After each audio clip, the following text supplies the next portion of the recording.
बच्चों, आज हम लोग कैलोरीमिति के सिद्धांत के बारे में अध्ययन करेंगे कि कैलोरीमिति का सिद्धांत क्या होता है। कैलोरीमिति के सिद्धांत को हम मिश्रण का सिद्धांत भी कहते हैं।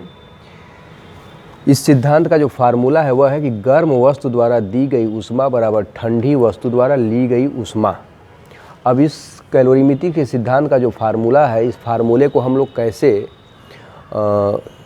शब्दों में, वाक्यों में कैसे इसको व्यक्त करेंगे, तो इसका है कि जब दो वस्तुएं, अलग अलग ताप की दो वस्तुएं एक दूसरे से संपर्क में रखी जाती हैं तो ऊष्मा सदैव गर्म वस्तु से ठंडे वस्तु की तरफ प्रवाहित होती है और ऊष्मा का यह प्रवाह गर्म वस्तु से ठंडे वस्तु की तरफ तब तक होता है जब तक दोनों वस्तुओं का ताप बराबर न हो जाए।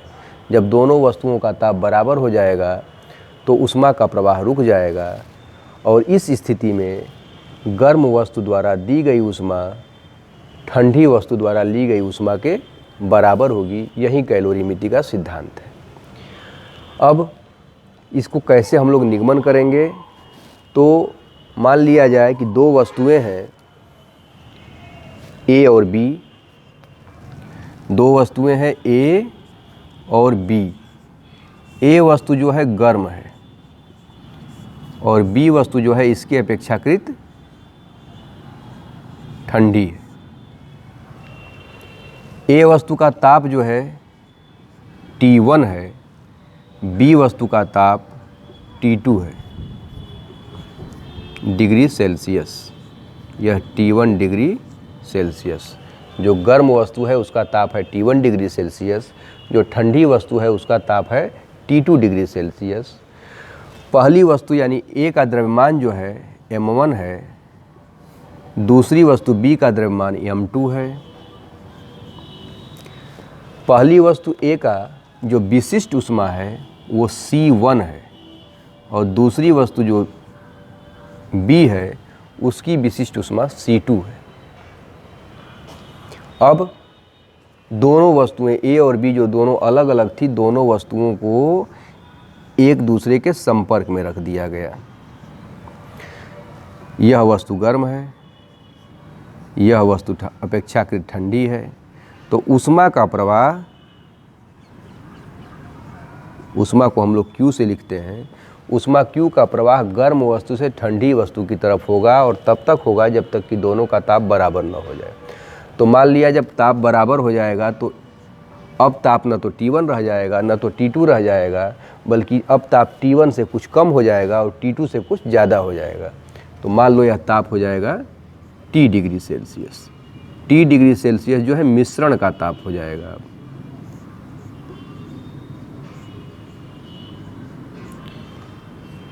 इसको हम लोग एक उदाहरण से समझ सकते हैं। एक बाल्टी में गर्म पानी है, एक बाल्टी में ठंडा पानी है, उससे कम गर्म है, ठंडा है, और दोनों अलग अलग रखे हुए हैं तो गर्म पानी गर्म है, ठंडा पानी ठंडा है। लेकिन जब दोनों पानियों को हम मिला देते हैं, एक बड़े से टब में गर्म पानी को भी डाल दिया जाए, उसी टब में ठंडे पानी को भी डाल दिया जाए, तो क्या होता है, तब उसके बाद जो है गर्म पानी और ठंडे पानी का मिश्रण बनता है और उस मिश्रण का ताप गर्म पानी से कुछ कम हो जाता है और जो ठंडा पानी था उससे कुछ ज़्यादा है। पूरे मिश्रण का ताप उन दोनों के बीच का हो जाता है। अब न ताप T1 रहता है न तो T2 रहता है, बल्कि T1 और T2 के बीच, माने गर्म से कम और ठंडे से कुछ ज़्यादा हो जाता है और पूरे का ताप बराबर हो जाता है। यही मिश्रण का सिद्धांत है। अब इसमें हम लोग करेंगे कि ये जो वस्तु थी, गर्म वस्तु थी, ए यानी गर्म वस्तु द्वारा दी गई ऊष्मा, गर्म वस्तु हमेशा ऊष्मा देगी, ऊष्मा Q1। ऊष्मा Q का फार्मूला होता है mc डेल्टा T, द्रव्यमान इंटू विशिष्ट ऊष्मा इंटू ताप में परिवर्तन, mc डेल्टा T।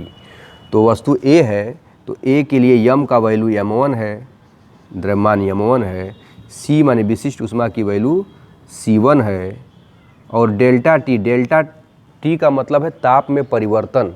तो अब ताप में परिवर्तन क्या हुआ, गर्म वस्तु का ताप T था और अब मिश्रण का ताप T T हो गया है तो यह T निश्चित है, इससे कम होगा। तो यहाँ पे डेल्टा T का मान हो जाएगा T1 माने गर्म वस्तु का ताप माइनस मिश्रण का ताप T। और दूसरा B जो अपेक्षाकृत कम गर्म है यानी ठंडी है। B वस्तु द्वारा, ठंडी वस्तु हमेशा ऊष्मा लेगी, ली गई ऊष्मा